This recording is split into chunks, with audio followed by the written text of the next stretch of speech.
Jadi akhirnya kita jualan sepatu dan sendal tuh pas pembukaan. Ternyata yang lebih laku sepatu. Dan itu tuh sebenarnya toko kaki-kakiku yang pertama itu adalah toko ke-19 yang kita udah buka. Jadi sebelumnya kita udah buka toko tuh 18 kali. Dulu ya, Bapak yang motret, saya jadi model. Yang ngarahin gara saya. Yang ngedit saya, pokoknya serba sendiri semua tuh.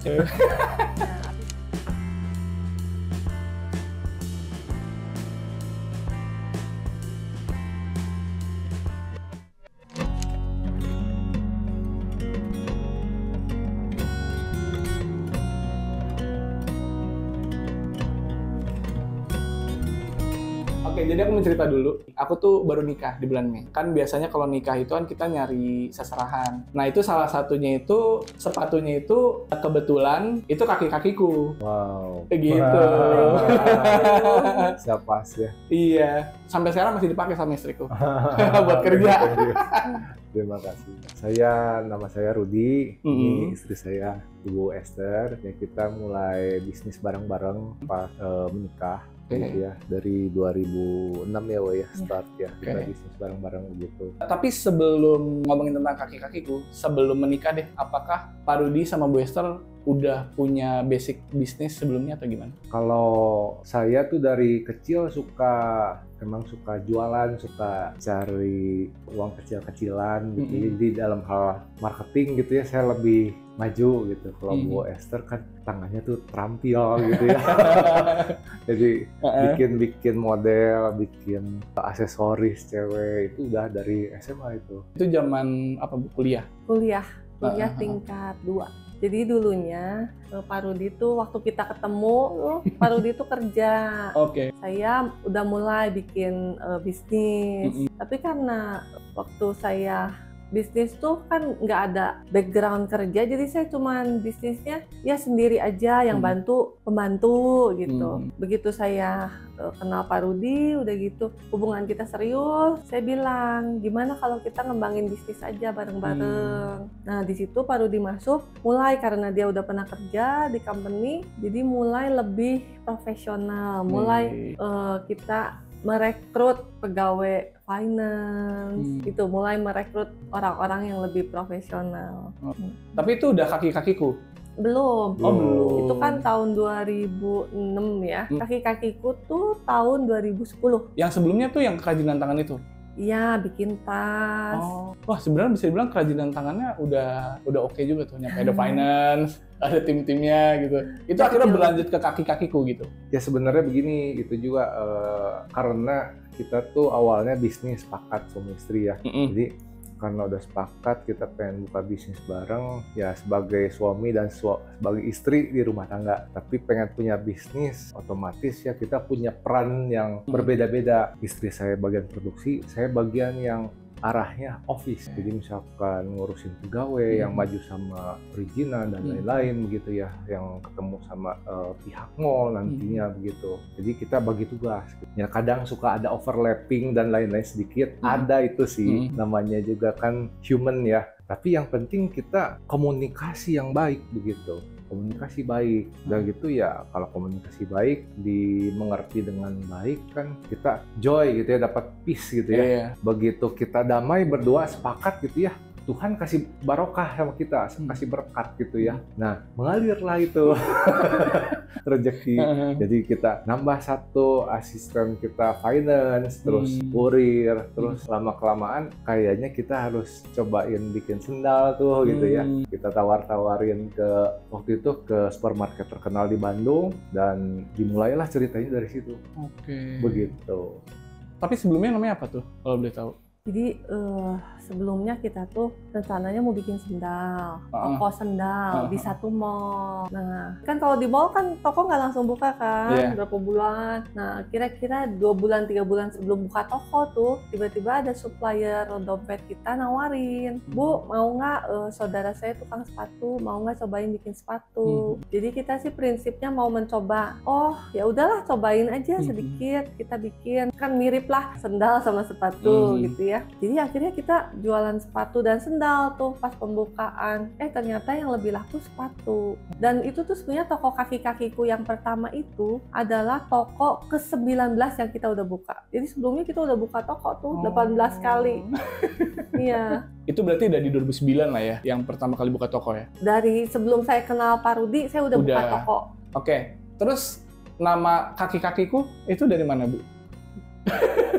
Itu sebenarnya tadinya namanya waktu kita daftar ke mall tuh bukan kaki-kakiku. Namanya tuh ke Jepang-Jepangan lah. Tapi tiba-tiba ya di pertengahan jalan, kayaknya kaki-kakiku lucu gitu ya. Sesuatu yang mencerminkan untuk kaki, tapi dibacanya lucu gitu. Jadi ya akhirnya kita pakai kaki-kakiku. Tapi nggak ada filosofi khusus gitu ya? Tidak ada. Oke. Itu berjalan berapa lama, Bu? Dari toko pertama sampai akhirnya buka toko-toko selanjutnya? Itu kurang lebih sekitar 1-2 tahun kita buka di Citra Mall ya. Citraland Jakarta. Terus di Karawaci, terus FX Mall ya. Terus habis gitu ke Surabaya. Terus ada konsinyasi di Bandara Igusti Ngurah Rai Bali. Perkenalan pertama akhirnya ke online itu di tahun berapa? Itu kalau nggak salah tuh sekitar 2014 atau 2015 gitu ya. Saya ikut satu seminar brand sepatu yang masih tetap laku. Mungkin di Jubelio juga mungkin cukup terkenal gitu ya. Saya ikut di seminar itu, saya sendiri maksudnya mau belajar, kemudian saya tangkap, saya cerita ke istri saya gitu kan. Kan istri saya bagian yang bisa produksi dan menganalisa. Saya cerita, kalau jual sepatu tuh bisa online ya. Kan kita bisnis bareng tuh kan ya. Jadi gimana nanti mau ke depannya gitu kan ya. Oke, kita mau cepet, mau lama. Dua-duanya punya konsekuensi waktu dan usaha ya. Kita mau cepet, artinya kita harus cari sama yang profesional. Kita siapin semuanya dari awal dan kita cobalah begitu. Online marketplace pertama apa tuh? Shopee langsung? Belum ada Shopee. Belum ada Shopee belum ada ya kayaknya. Belum ada Shopee. Website kita. Di web store dulu di awal? Oke. Gimana caranya kaki-kakiku itu memperkenalkan website? Awam banget tuh 2014 ngomongin web store, itu gimana cara memperkenalkan web store itu? Ya kita tuh sebenarnya lihat kompetitor kita seperti apa sih sekarang yang udah berjalan. Kita nggak terlalu cari yang terlalu tinggi lah, yang paling dekat aja saingan kita siapa gitu kan ya. Harus yang lebih tinggi gitu ya, 1-2 lebih tinggi lah levelnya. Kita lihat seperti apa sih mereka bakal kerjain. Kalau belum dapat kira-kira penerawangan lebih tinggi, naik lagi, kayak gini. Nah kita tinggal istilahnya copy paste dia seperti apa gitu kan. Ya kita ikutin gitu. Tapi itu belum tentu 100% fit dan pas buat kita. Tapi ya kita trial dan error tentunya begitu. Itu Instagram juga di tahun yang sama atau sebelumnya udah ada? Udah ada sebelumnya. Udah ada. Cuman kita nggak terlalu profesional Instagramnya. Dulu ya, Bapak yang motret, saya jadi model. Ngalahin gara saya. Yang edit saya, pokoknya serba sendiri semua tuh. Nah, abis kita sewa yang profesional, ya mulai bikin tim. Jadi ya itu kita juga ragu-ragu ya, maksudnya waktu memulai online tuh 1 tahun pertama belum untung. Tahun kedua udah mulai agak mau plus-plus. Nah, udah mulai ketiga naik terus. Berarti di web store bisa dibilang lebih dulu dibandingkan marketplace. Kalau akhirnya ke marketplace tuh di tahun berapa, Bu? Begitu Shopee masuk aja ya. Shopee masuk tuh, Shopee kan dia tuh pertamanya dia juga cari brand-brand. Dia kontak kita. Langsung ya. Zalora kita ingat nggak? Iya, Zalora. Di Zalora dulu itu. Pada awalnya pas masuk ke marketplace ada skeptis nggak sih? Atau emang ya udah kita jalanin aja gitu? Mungkin gini, di Indonesia khususnya itu sedikit agak unik ya mungkin ya waktu dulu. Kalau di negara maju mungkin ya kalau barang dicoba terus dibalikin, apakah itu bisa berlaku di kita begitu ya? Bakal istilahnya mungkin kayak seperti dia terus dibalikin, bentuknya masih utuh, masih bagus, kita masih bisa jual, kita mungkin bisa dapat yang penyok gitu ya, atau gimana gitu. Tapi ya udahlah, namanya bisnis kan, saya cerita pasti ada untung, pasti ada ruginya dong. Kalau kita nggak mau belajar, kita nggak bakal dapat manfaatnya nanti begitu. Kita harus ambil langkah begitu kurang lebih. Seberapa besar peningkatan penjualannya ketika tadi kan dari web store ya, terus pindah ke marketplace, itu tuh ada penjualan yang signifikan naik banget nggak, Bu? Lebih banyak penjualan web store. Web store di awal-awal ya?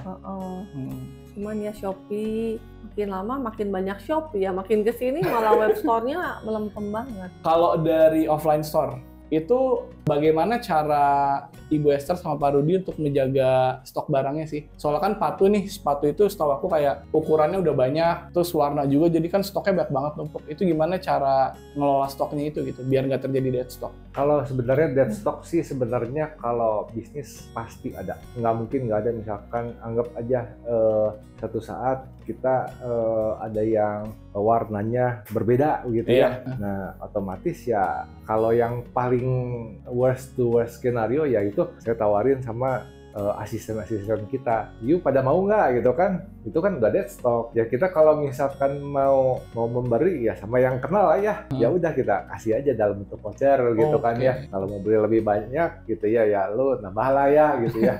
Kalau naik tingkat ya kita kan ikut misalkan Ramadan sale, akhir tahun sale gitu kan, itu kan yang udah umum tuh sistemnya bundling begitu ya. Mungkin ya customer ya lebih suka ya seperti itu. Cuman kita tidak mengarahkan yang misalkan yang pasar yang kontraksi, kalau ini demennya diskon mulu. Nah kita sebenarnya ya udah ngerti ya maksudnya kalau barang yang didiskon gitu ya, barang yang bukan 100% bagus gitu lah. Tadi kan ngomongin ada bundling juga kan, berarti kan salah satu strategi ya marketing lah ya, maksudnya gimana caranya biar nggak terlalu banyak stok yang menumpuk lama gitu kan. Tapi kalau dari kaki-kakiku sendiri, dari strategi marketingnya ada yang dipakai lain nggak sih, kayak influencer atau misalkan pakai brand ambassador atau apa gitu? Selama proses yang terjadi kita beberapa kali mengusahakan seperti itu. Kadang efek, kadang enggak. Kita juga kan terus mencoba gitu ya beberapa kali. Jadi maksudnya yang orang yang mempengaruhi di dunia medsos itu kan beberapa kali hype gitu ya, tapi beda beberapa waktu itu gone gitu ya, terus ganti yang baru. Kalau kita sama satu orang itu aja kayaknya kurang up to date gitu. Jadi kita tuh harus yang ini ikutin lagi, terus masuk lagi yang udah siapa gitu, nggak bisa stay gitu. Cuman ya kita masih mencari-cari strategi yang baru gitu.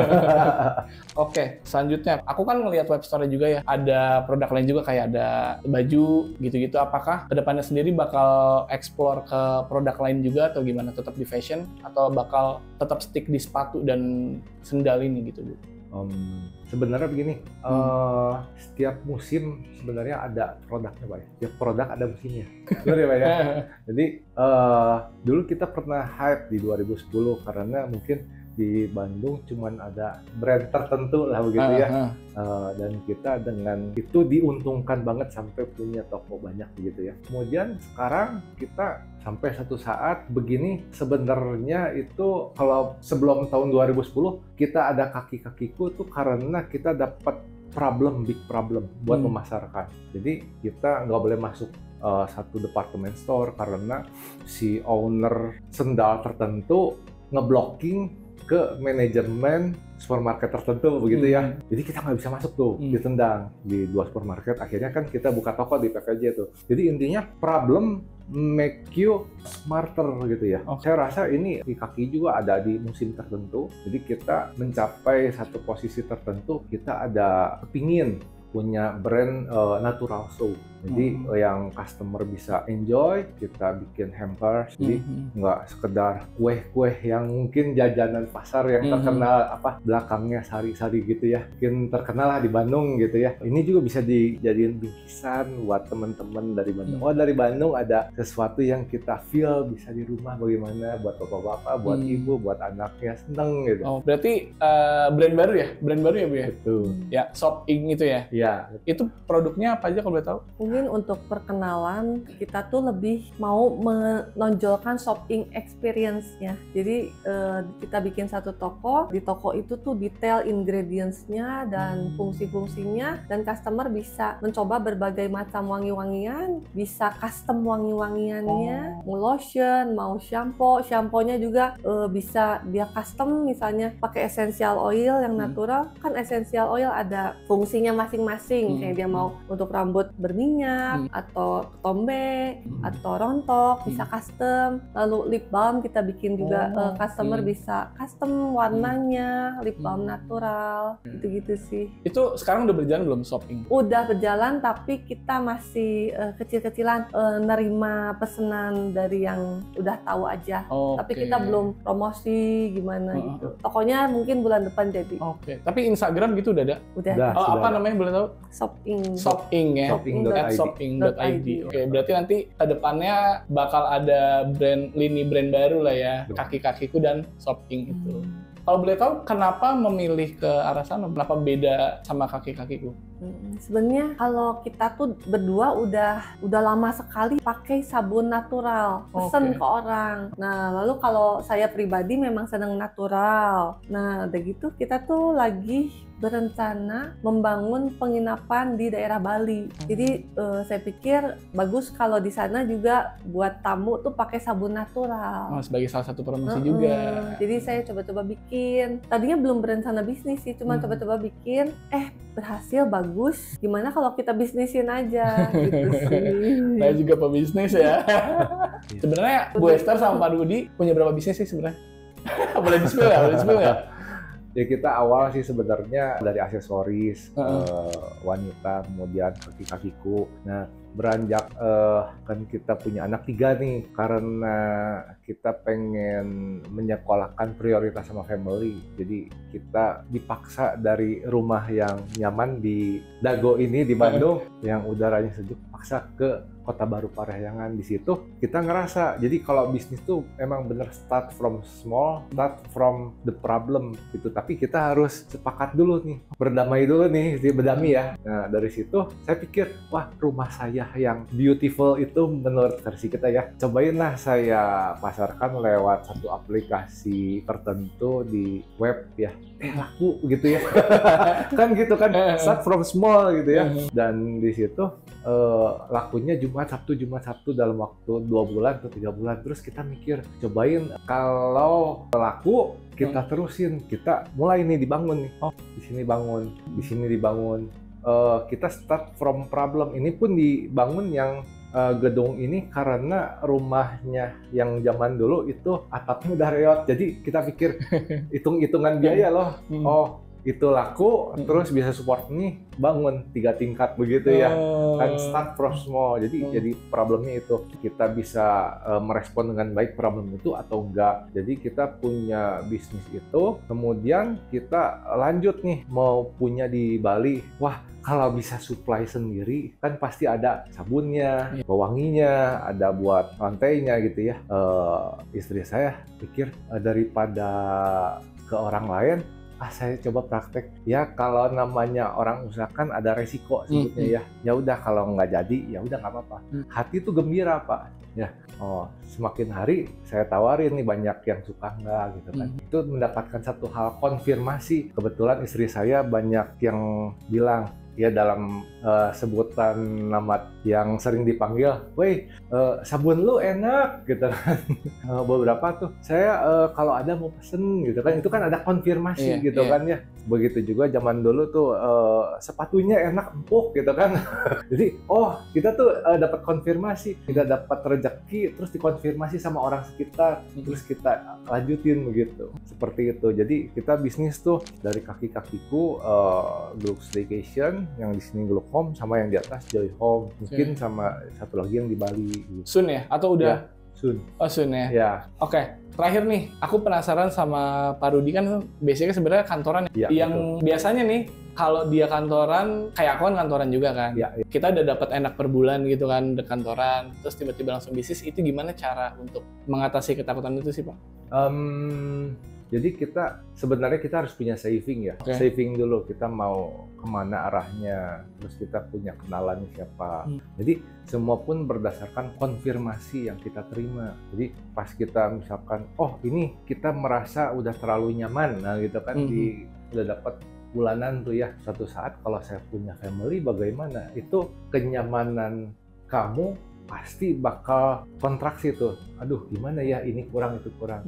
Solusinya apa gitu kan? Waktu itu saya tetap pas kerja pun saya jualan sesuatu gitu ya, jualan barang apa. Walaupun zaman itu tuh saya marketing, saya jualan yang barang kantor, setelah itu saya jualan yang lain gitu kan ya. Seperti itu. Jadi satu saat ada kesempatan yang istilahnya perlu tanggung jawab yang lebih besar, istilahnya ya saya bye-bye baik-baik gitu ya. Kita mau usaha gitu kan, saya punya family dan lain-lain, nggak bisa gitu kan. Jadi kita harus pilih gitu. Ketakutan itu sebenarnya satu saat bakal datang, tinggal itu masalah waktu. Mau sekarang atau nanti gitu kan, itu tinggal pilih gitu kan ya.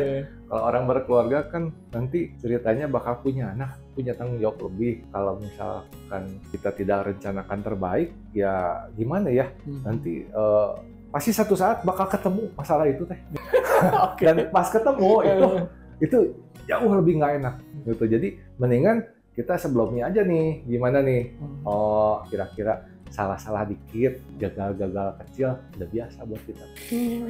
Oh, berarti Pak Rudi juga udah ini ya, udah tahu jangka panjangnya bakal kayak gimana, udah. Kita sebenarnya gitu ya? Kalau dibilang sebut sama Bapak, tahu jangka panjangnya, terus terang kita nggak tahu. Kita yang penting sepakat gitu ya. Ya kita kalau malam kan suka berdoa, minta hikmat aja gitu kan, kurang lebih ya 1 tahun 2 tahun ke depan gitu. Kalau panjang 30 tahun kita nggak tahu. Nggak tahu. Oke. Oh, menarik banget Pak Rudi sama Bu Esther nih sebenarnya. Iya. Oke, aku pengen nanya sedikit tentang Jubelio. Kaki-kakiku tuh udah berapa lama ya pakai Jubelio? Mungkin setidaknya ada 5 tahun ya. Ya kurang lebih ya, mungkin pas COVID itu ya. Pada saat COVID ya? Ya sedikit nyebrang sih, sebenarnya pada saat COVID itu sebenarnya apakah ada, bukan pesimis ya, maksudnya apakah sudah prepare kalau ini bakal turun atau gimana gitu dari penjualan? Kita sebagai human nggak tahu ya misalkan bakal naik atau turun, kita bakal tahu naik tuh setelah lewat waktunya sih Pak. Oh itu naik, grafiknya naik terus turun gitu ya. Kita cuma bisa berencana gitu. Awal-awal tuh sebenarnya masalah kita pakai Jubelio karena kita waktu itu manajer online mengatakan ya kalau lu misalkan punya Shopee ya harus punya 1 gudang, 1 stok, terus Tokopedia 1 gudang, 1 stok. Lu harus kontrol tuh semua itu. Kita punya tempatnya di mana? Oh ada misalkan tuh nyewain gudang Tiki, gudang JNE, nanti potong persentase. Terus siapa yang punya hati buat take care itu produk gitu kan ya. Akhirnya kita cari-cari, waktu itu bukan Jubelio sih kita pernah pakai, cuman kayaknya kurang gitu cocok. Harganya kurang masuk ke pemikiran saya gitu. Makanya saya pilih Jubelio. Udah sinkron semua. Oh jadi kita nggak perlu sewa orang, nggak perlu sewa tempat, cuman ngeklik ini seret beres gitu kan. Kan gitu kan. Jadi jauh lebih gampang gitu buat kita gitu. Jadi seperti itu gitu. Berarti udah 5 tahun ya, Bu Esther ya, pakai Jubelio ya. So far gimana pengalamannya? Ya so far-nya ngebantu banyak sih, timnya bisa kalau dikontak terus ngajarin kita, walaupun kita ya ini sebagai pemula gimana nih, mereka tetap satu customer kecil itu meter buat Jubelio itu bisa jadi emas di kemudian hari, kan nggak tahu ya kan, seperti itu. Itu sih yang saya rasakan. Terima kasih buat Pak Rudi sama Bu Esther buat waktunya. Thank you juga buat sharing-sharingnya. Tadi banyak pengalaman yang saya tahu, apalagi ngeliat perspektif Pak Rudi dari kantoran terus bisa jadi bisnis. Itu kan lumayan jadi kayak trigger ternyata nggak cuman yang awalnya pebisnis doang nih yang bisa akhirnya jadi pebisnis gitu. Orang pekerja kantoran pun akhirnya bisa juga loh buat jadi pebisnis gitu.